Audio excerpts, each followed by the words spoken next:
नारद जी अभी आपकी समस्या का समाधान हो जाएगा। आज नारद जी ने सनत सनंदन सनत कुमार चारों भाइयों से कहा, महाराज उसी सत्कर्म की खोज में मैं घूम रहा, आए थे हरि भजन को अकूटन लगे कपाल। आया था मैं मृत्युलोक को उत्तम जान करके, भजन का साधन जान करके भजन करने के लिए, लेकिन यहाँ आया तो सत्कर्म की खोज में भ्रमण कर रहा।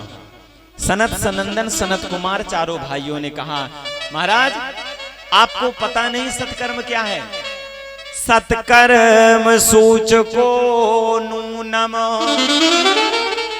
ज्ञान यज्ञ स्मृतो बुधई श्रीमद् भागवती लापा सुराणामपि दुर्लभ। सनत कुमार चारों भाइयों ने कहा, नारद जी सत्कर्म श्रीमद् भागवत महापुराण की कथा है, आप श्रीमद् भागवत महापुराण की कथा सुना दो, सत्कर्म हो जाएगा। नारद जी ने कहा फिर तो कहां चलें? तब महाराज जी हरिद्वार में गए। हरिद्वार में आनंद तट में सुंदर सा आसन लगाया गया, व्यासपीठ लगाई गई, व्यास रूप में वक्ता के रूप में चारों भाई विराजमान हो गए, सनत सनंदन सनत कुमार चारों भाई, और नीचे श्रोता के रूप में महाराज ज्ञान वैराग भक्ति के लिए आसन लगाया गया, और महाराज वहीं नारद जी का एक आसन लगाया गया, और महाराज श्रोता के रूप में विराजमान हो गए। और महाराज जब श्रीमद् भागवत महापुराण की कथा प्रारंभ हुई, कथा के बाद जैसे ही विश्राम हुआ, महाराज भक्ति ज्ञान वैराग तीनों समक्ष कथा पंडाल में पधार गए। बोलो श्रीमद् भागवत महापुराण की जय हो। और महाराज तीनों प्रकट हो गए, और जब तीनों प्रकट हो गए, निवेदन किया, प्रणाम किया नारद जी को। नारद जी ने इतने में प्रश्न कर लिया। नारद जी ने कहा, प्रभु ठीक है, श्रीमद् भागवत महापुराण यदि वृद्ध पुरुष है उसे युवा कर सकती है। अब आप लोग ये सोच लो, आप लोग सोचो कि हम वृद्ध हो गए, हाथ पांव काम नहीं कर रहे हैं, हम आप वृद्ध हो गए, शरीर का कोई अंग काम नहीं कर रहा हो, कथा सुन रहे हैं, हमें प्रभाव हो नहीं रहा, हमें प्रभाव हो नहीं रहा है, तो हम आप उस प्रकार की कथा सुनते ही नहीं है, क्योंकि हम आपका मन चलायमान है। हम आपका क्या है? मन चलायमान। और जब तक मन नहीं लगता ठाकुर जी की कथा में तो कुछ होने वाला नहीं है। और आज मन लगे भी कहां से? आज मन तो हमारा भी नहीं लग रहा है, क्योंकि सुबह से देख रहे हैं लगे हुए हैं, सब बेचारे लगे हुए हैं, सायं मेला लगे हुए हैं। कल से कथा ठीक 3 बजे से प्रारंभ हो जाएगी, 6 बजे तक चलेगी। अब आपको पहले से बता दें, 3 बजे से कथा प्रारंभ होगी और 6 बजे तक कथा चलेगी। तो आप लोग कल से 3 बजे पधारिएगा। थोड़ी सी कथा और है, कह लें, इसके बाद आरती होगी, बढ़िया चकाचक प्रसाद लीजिएगा। भोजन की भी व्यवस्था है ना? जजमान हमारे प्रसन्न है, चकाचक हैं, कहते हैं खिलाओ, यही सबसे बड़ा भजन है। बोलो बांके बिहारी लाल की। और महाराज जैसे ही प्रश्न किया, नारद जी ने सनत सनंदन सनत कुमार चारों भाइयों से कि महाराज क्या व्यक्ति पाप करे और पाप करके मृत्यु को प्राप्त हो जाए तो क्या उसे मोक्ष दिला सकती है श्रीमद् भागवत महापुराण की कथा? तब सुंदर सी कथा श्रवण कराई। तुंगभद्रा तटे पूर्वम भूतपत्यांतिमोत्तमम् यत्वर्णा स्वधर्मेणा सत्य सत्कर्म तत्परा। तुंगभद्रा नदी के किनारे एक उत्तन नाम का नगर, जहां आत्मदेव नाम के ब्राह्मण रहते हैं, जिनकी भार्या बड़ी विचित्र है। ब्राह्मण देवता तो अच्छे हैं, ब्राह्मण देवता ऐसे हैं कि भजन करने वाले, त्रिकाल संध्या करने वाले, लेकिन वैसे ही विपरीत उनकी पत्नी है जिनका नाम है धुंधली बाई। एक स्वभाव है, पति सुबह निकल जाते पूजन पाठ के लिए तो पत्नी भी घर में ताला लगा के पड़ोसियों के यहाँ चली जाती, क्योंकि पेट का अन्न तब तक धुंधली बाई का नहीं पचता था जब तक वो किसी पड़ोसी की लड़ाई न करवा दे। और ये माताओं का काम भी होता है ना, बुरा ना मानिए कि कल से कथा सुनने ना आए, ये स्वभाव होता है माताओं का। जब तक कुछ बात छेड़ेगी नहीं, बात बनने वाली नहीं। कितनी शांत महिला यदि बगल में बैठी है, वो कथा सुन रही है, तो बगल वाली कहेगी देखो तो कितनी भक्तिवान बनी है? देखो तो कुछ ना कुछ कहानी बन ही जाएगी। और महाराज विचित्र, लेकिन एक ग्लानि है आत्मदेव जी को। इतने सुंदर हैं, इतना भजन करने वाले, त्रिकाल संध्या करने वाले, अच्छे ब्राह्मण हैं, लेकिन उनके जीवन में पुत्र रत्न की प्राप्ति नहीं है। और कहते हैं जिसके यहाँ पुत्र नहीं है ना, तो अपुत्रस्ति गतिर नास्ति, उसे कभी गति नहीं मिलती, उसे कभी मोक्ष नहीं मिलता। क्यों? मोक्ष कहां से मिल जाए?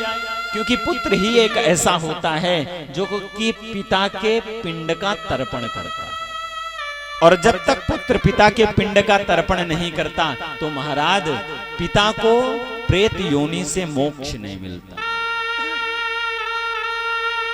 बस यही गिलानी है। और एक दिन घटना ये घटी, महाराज एक नगर की माता जी ने कह दी, बहुत ज्यादा पकड़ रहा, माता जी ने कह दिया कि देखो तो भैया कैसा ब्राह्मण है, इसका सुबह सुबह मुख देख लिया, इसको पुत्र नहीं है, इसको पुत्र नहीं है, इसका मुख देख लिया, आज पाप हो गया हमसे, आज हमारा काम बिगड़ जाएगा। मन में बात खटक गई और आत्मदेव जंगल चले गए, सब छोड़ छाड़ के। अब आऊंगा तो पुत्र लेकर ही आऊंगा, नहीं आऊंगा नहीं। और महाराज जंगल में पुत्र मिलता है क्या? लेकिन चले गए आत्मदेव जी, वहां जाकर के बैठ गए पेड़ के नीचे। ठाकुर जी की कृपा हुई, एक संत का आगमन हुआ। संत ने कहा बेटा ऐसे क्यों बैठे हुए हो? तब आत्मदेव ने कहा मुझे ग्लानि है, मेरे पुत्र नहीं है, मैं भजन करता हूँ, त्रिकाल संध्या करता हूँ, भगवान का भजन करने वाला हूँ, भगवान को मानने वाला हूँ, लेकिन मेरे पुत्र नहीं है। मैं बिना पुत्र लिए यहाँ से जाऊंगा नहीं, अपने प्राणों को तो छोड़ दूंगा लेकिन बिना पुत्र का जाऊंगा नहीं। नाना प्रकार से समझाया, नाना प्रकार से समझाया संत जी ने कि देखो ये सांसारिक है, ये सब मोह है, आपको पुत्र हो जाएगा, चलो ठीक है पुत्र हो गया, और पुत्र आपका आज्ञाकारी नहीं हुआ, कलयुगी पुत्र हो गया, माता पिता को ना भोजन देने वाला, ना सेवा करने वाला पुत्र। आजकल ऐसे ही होते, पुत्र हुए, हम आपने पुत्र का पालन पोषण किया, युवा अवस्था में कर दिया, जवान कर दिया, और जब उसकी बारी आई, हम वृद्ध हो गए सेवा करने के लिए, तो पुत्र हाथ ऊपर उठा लेते हैं, ना हमारे बस की सेवा नहीं।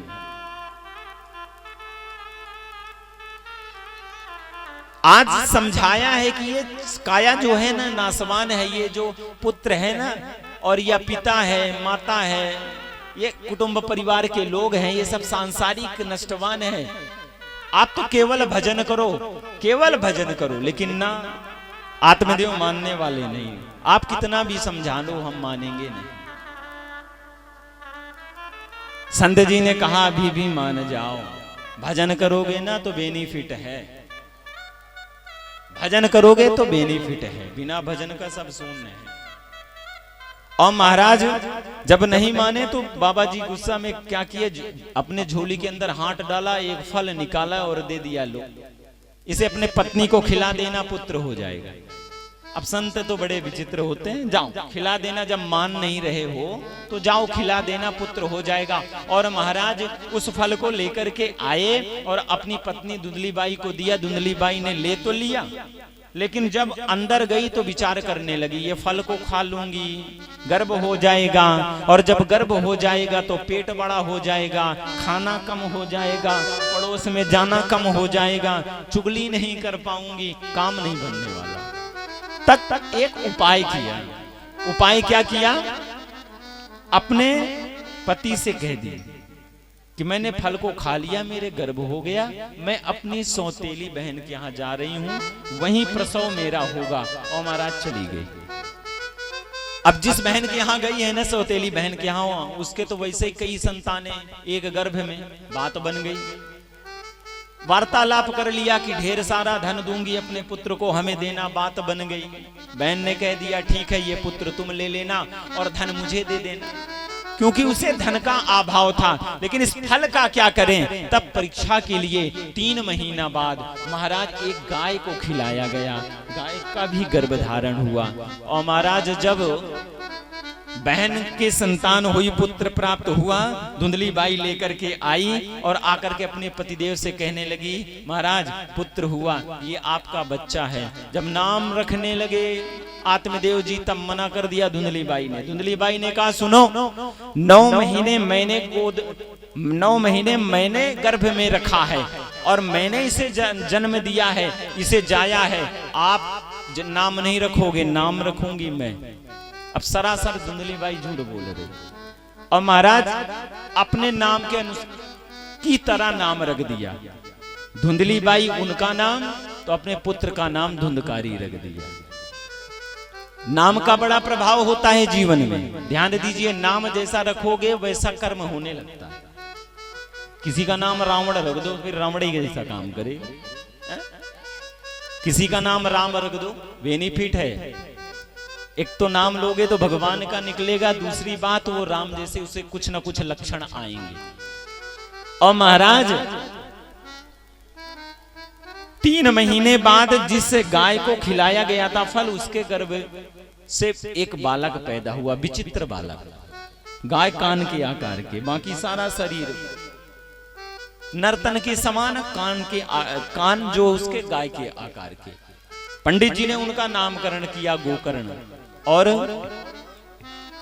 सूत जी महाराज ने सौनकादिक ऋषियों से कहा, महाराज गोकर्ण पंडितो ज्ञानी धुंधकारी नामता। गोकर्ण जी तो पढ़ लिख करके विद्वान हुए, धुंधकारी कपटी हुआ, चोर हुआ। महाराज छोटे सी ही अवस्था में चोरी का काम करने लगा, जुआ खेलने लगा, मदिरा का पान करने लगा। गोकर्ण जी पढ़ लिख करके तीर्थ यात्रा के लिए निकल गए। अब धुंधकारी अपने माता पिता को ताड़ित करने लगा। जब माता पिता को ताड़ित करने लगा, मैया जी से सहन नहीं हुआ, तो रात्रि के काल में मैया ने सूखे कुएं में कूद करके अपने प्राण को दे दिया। और महाराज अभी भी धुंधकारी मान नहीं रहा है, नाना प्रकार के उपद्रव कर रहा। पता चला गोकर्ण जी को। गोकर्ण जी आए, पिता को समझाया, आप भजन करने के लिए तीर्थ में जाओ। पिता आत्मदेव बात को मान करके भजन करने के लिए तीर्थ में चले गए कि अब बालक हो गए, चौथापन आ गया, भजन करना है। लेकिन मेरी बात एक मान लेना, चौथेपन में कभी भजन नहीं। हम आप मन में विचार करते हैं ना, चौथेपन में भजन करेंगे। जब हम आप 60 के पास पहुंच जाते हैं तो भजन करना बंद हो जाता है। क्यों? जब 60 की आवश्यक हमारी आयु हो जाती है तो आंख से दिखना कम हो जाता है, कान से सुनना कम हो जाता है, मुख से दांत झड़ने लगते हैं, सारा शरीर हम आपका दुर्बल होने लगता है, हम आप बैठ नहीं पाते। फिर आप खाक भजन करोगे। आपने युवा अवस्था में भजन किया नहीं, आपने कहा चतुर्थ अवस्था में भजन करेंगे, और चौथे अवस्था में जब शरीर ही काम नहीं कर रहा तो भजन क्या करोगे? चौथे अवस्था में आप भजन कैसे करोगे? और महाराज हुआ क्या, भजन के लिए चले गए।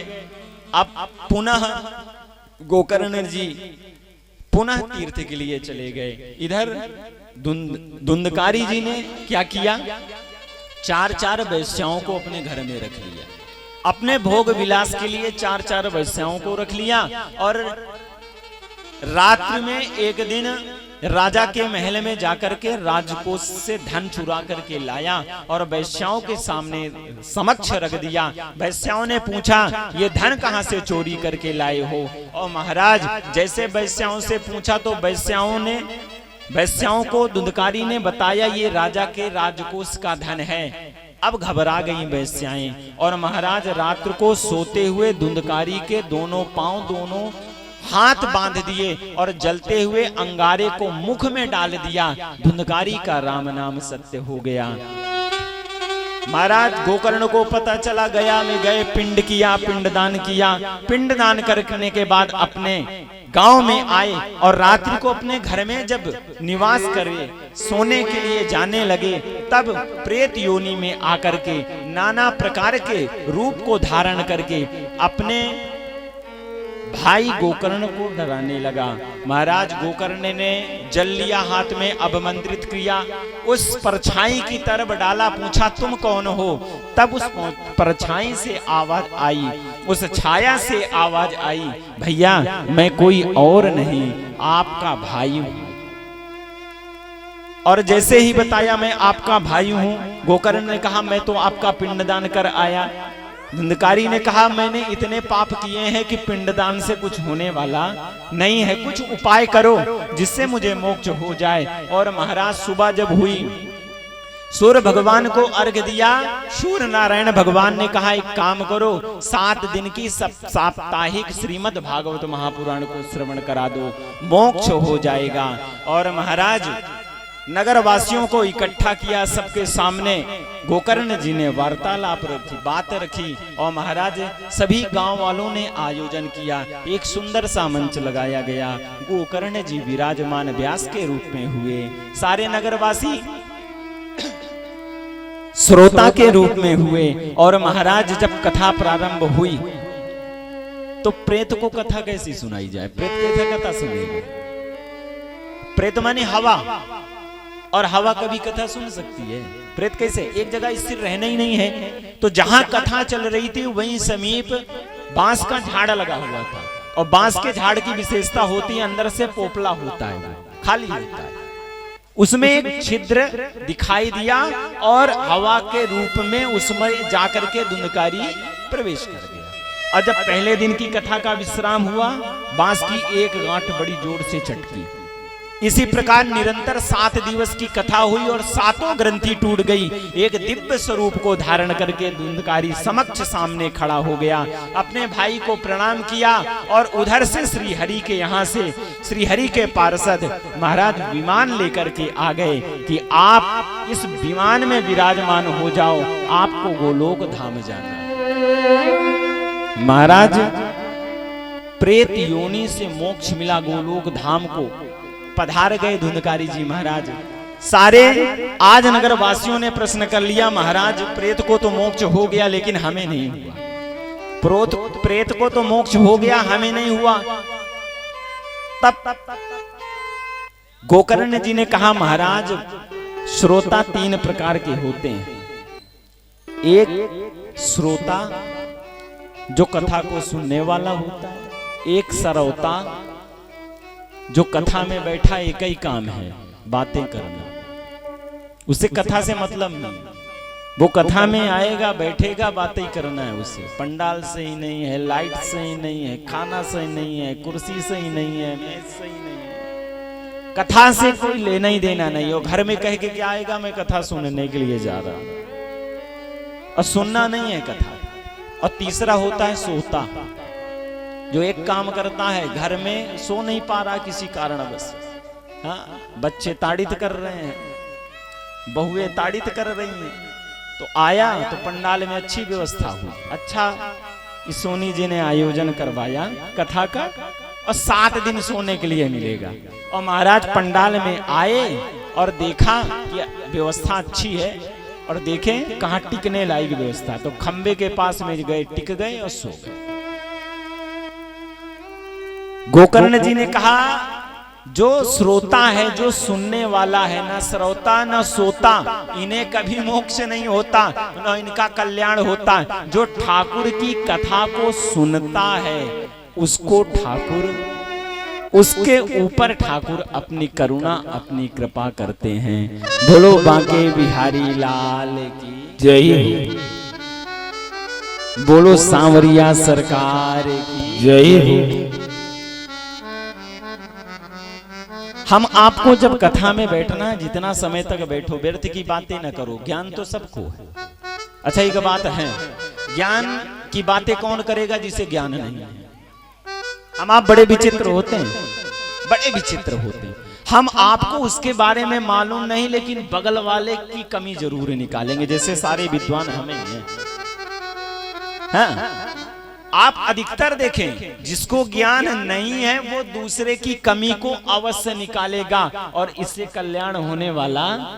अरे इतना ही समय भजन करने में निकाल लो तो बेड़ा पार हो जाएगा। इतना समय भजन में निकाल लो तो बेड़ा पार हो। तो आज की कथा का हम आप यहीं विश्राम करेंगे, और आप सब लोग थके भी हो, लेकिन बढ़िया चकाचक भोजन की व्यवस्था है, भोजन करिएगा। और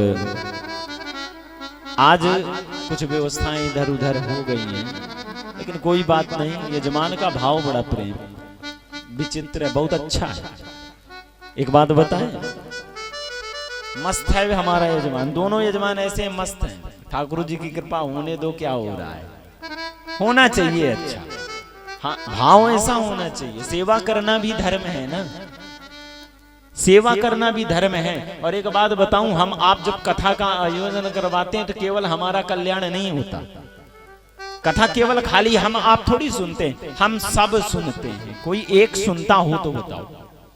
और मैं तो धन्यवाद इन्हें इसलिए दूंगा कि इनके माध्यम से आज सराय अकिल में, और मेरी तो दूसरी कथा है। पहली कथा 5-6 वर्ष पहले ओम प्रकाश केसरवानी जी ने करवाई थी, बड़ी सुंदर। उन्होंने भी दिव्य व्यवस्था करवाई थी रामलीला मैदान में। वहां मैं कथा कर गया, और ठाकुर जी की फिर से कृपा देखो कि ठाकुर जी ने पुनः मुझे बुला लिया। और इन लोगों का प्रेम नहीं, पहले से 4 महीने पहले की डेट है ये, और हम लोग 4 महीना वेट करते ही नहीं है, क्योंकि समय नहीं है। बाबा जी हैं, व्यवस्थाएं थोड़ी ज्यादा बनानी पड़ती हैं।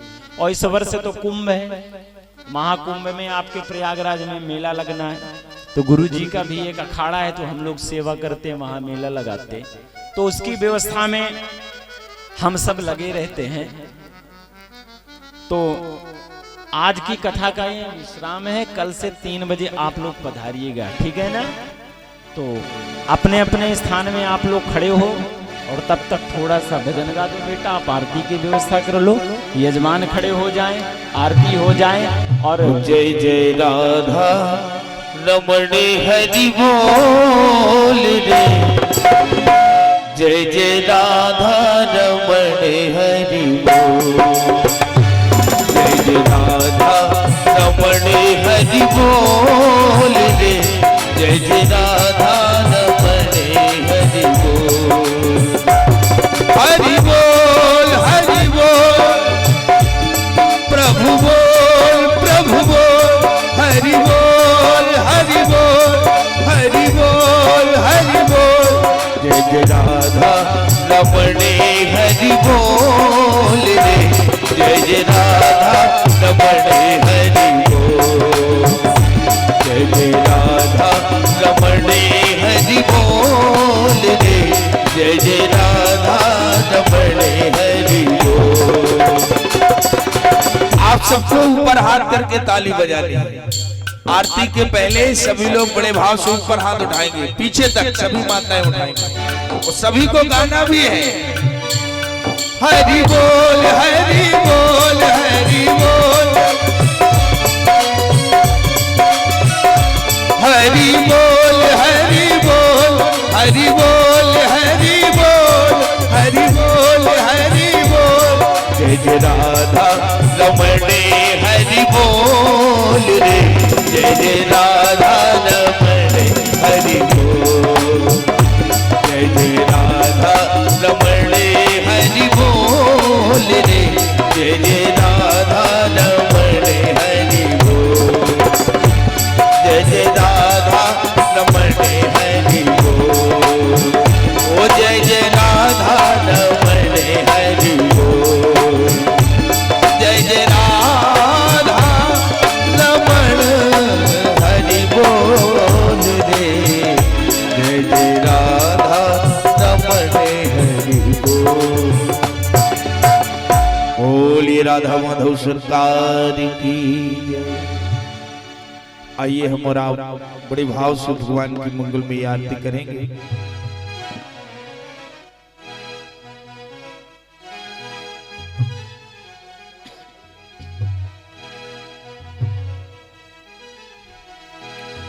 बांके बिहारी तेरी आरती गाऊं, बांके बिहारी तेरी आरती गाऊं, कुंज बिहारी तेरी आरती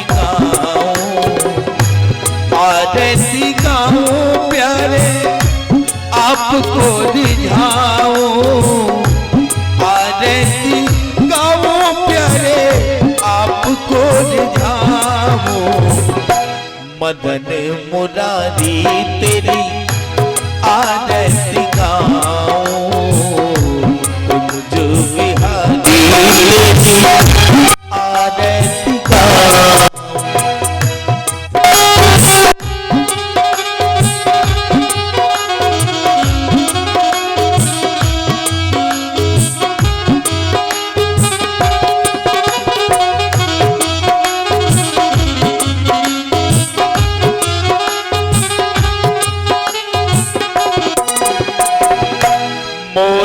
मुकुट तेरे शीश पे शोभे, मोरी मुकुट तेरे शीश पे शोभे, प्यारी मुरलिया मेरो मन मोहे, मेरो मन मोहे, देख छवि मले हारी में जाऊं, बांके बिहारी तेरी आरती गाऊं, कुंज बिहारी तेरी आरती गाऊं।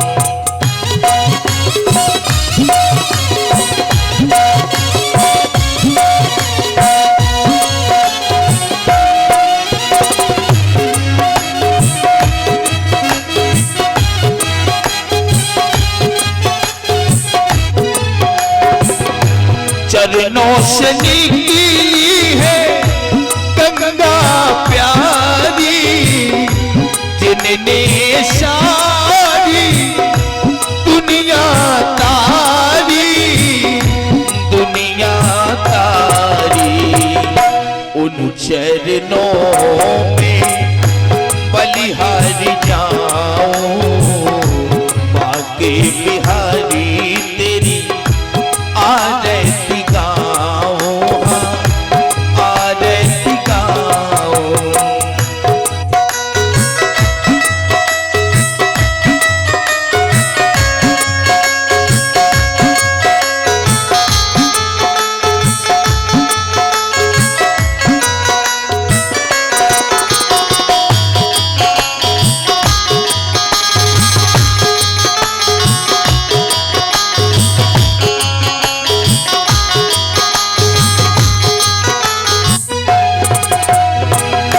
व्यासी नाथ के नाथ आप हैं, सुख दुख जीवन प्यारे साथी आप हैं, साथी आप हैं, शरणे कमले में जीवन बिताऊं, बांके बिहारी तेरी आरती गाऊं।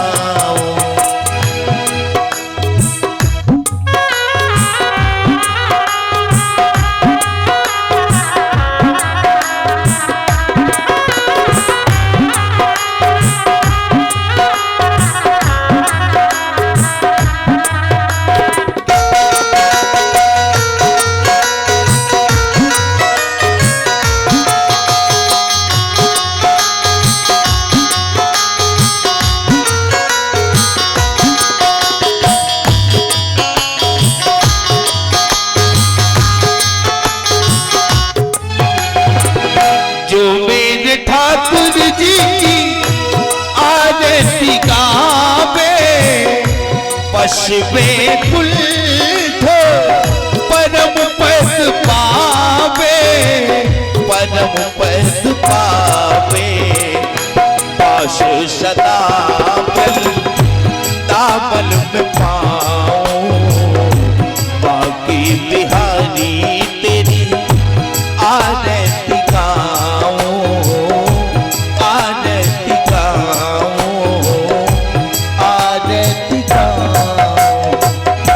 कर्पूर गौरम करुणावतारम संसार सारम भुजगेंद्रहारम सदा वसंतम हृदयारविंदे भावं भवानी सहितं नमामि।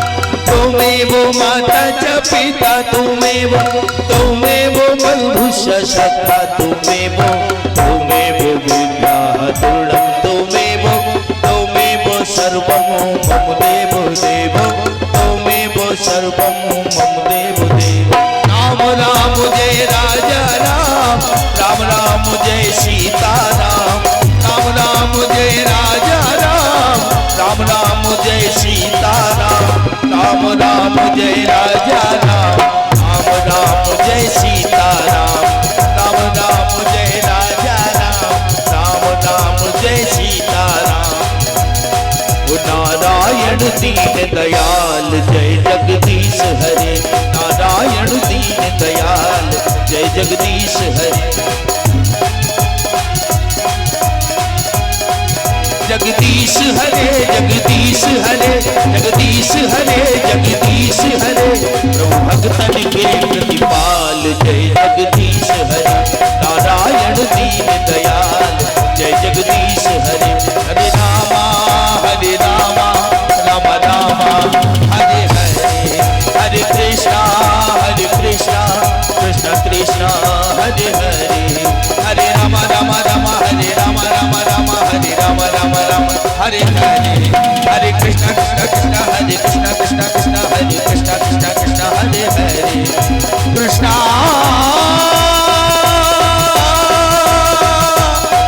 हरे कृष्णा हरे हरे, हरे हरे।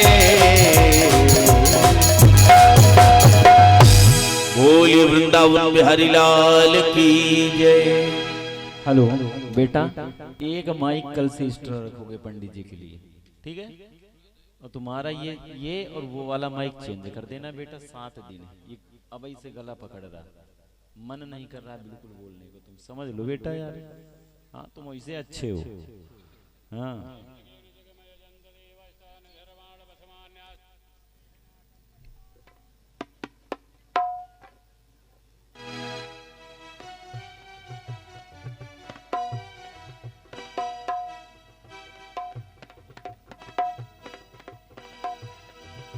बोलो बाल मुकुंद भगवान की जय हो, राधा रानी सरकार की जय हो, श्रीमद् भागवत महापुराण की जय हो, समस्त श्रोताओं की जय हो, भूत भावन भोलेनाथ जी महाराज की जय हो, धर्म की जय हो, धर्म की जय हो, अधर्म का नाश हो, अधर्म का नाश हो, प्राणियों में सद्भावना हो, प्राणियों में सद्भावना हो, विश्व का कल्याण हो, विश्व का कल्याण हो। गौ माता की जय हो, गौ माता की जय हो, सत्य सनातन धर्म की जय हो, सत्य सनातन धर्म की जय हो, अपने अपने गुरु गोविंद की जय हो, अपने अपने माता पिता की जय हो, अपने अपने गुरु गोविंद की जय हो, सर्व संतन की जय हो, सर्व विप्रण की जय हो। सभी लोग हाथ ऊपर उठाएंगे।